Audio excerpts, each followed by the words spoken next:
What now, Clark? Read to me. I guess it's story time.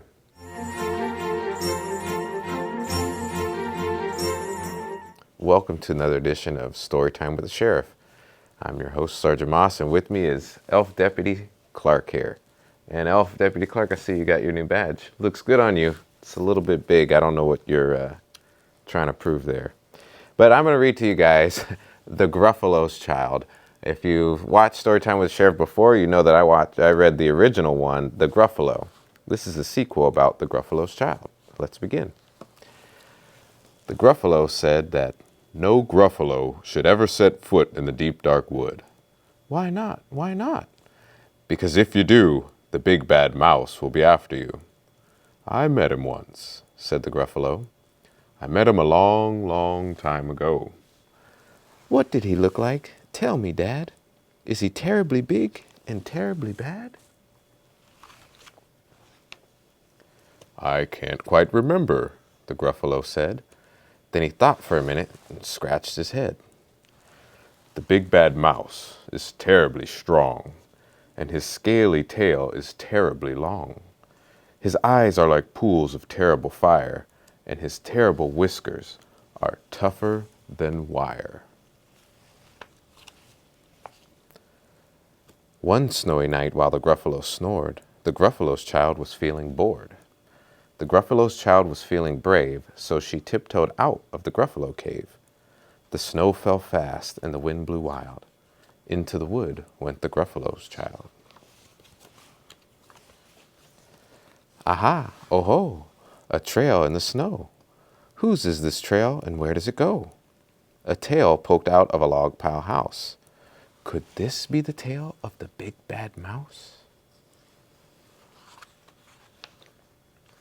Out slid the creature. His eyes were small, and he didn't have whiskers, no, none at all.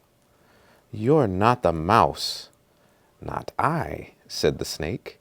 He's down by the lake, eating Gruffalo cake. The snow fell fast, and the wind blew wild. I'm not scared, said the Gruffalo's child. Aha, oh ho, marks in the snow. Whose are these claw marks? Where do they go? Two eyes gleamed out of a treetop house. See those? Could these be the eyes of the big bad mouse? Down flew the creature. His tail was short, and he didn't have whiskers of any sort. You're not the mouse. Too-hoo, not I. But he's somewhere nearby, eating Gruffalo pie. The snow fell fast, and the wind blew wild. I'm not scared, said the Gruffalo's child. Aha, oh ho, a track in the snow.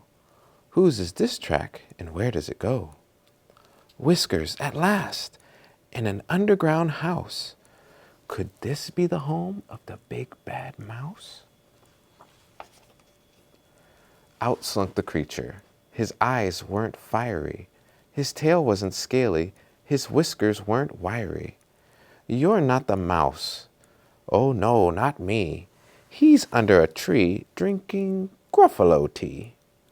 It's all a trick, said the Gruffalo's child, as she sat on a stump where the snow lay piled. I don't believe in the big bad mouse. But here comes a little one out of his house. Not big, not bad, but a mouse at least.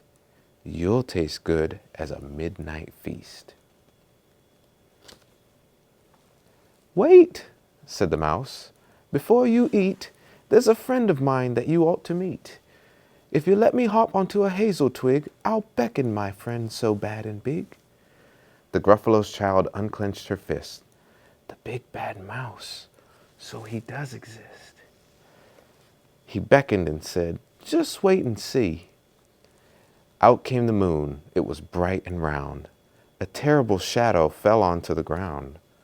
Who is this creature so big, bad, and strong? His tail and his whiskers are terribly long. His ears are enormous, and over his shoulder he carries a nut as big as a boulder. Ah! big bad mouse!" yelled the Gruffalo's child. The mouse jumped down from the twig and smiled. "Aha, oh-ho, prints in the snow. Whose are these footprints? Where do they go?"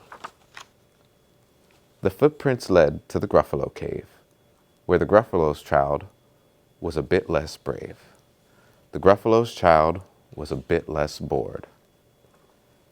And the Gruffalos snored and snored and snored. The end. Well, there you have it. There's the Gruffalo's Child, one of my favorite books. I hope you enjoyed it as much as I do. And I would just tell everybody out there to have a wonderful holiday season. Drive carefully in the wet conditions that we're having, and just enjoy your family and friends.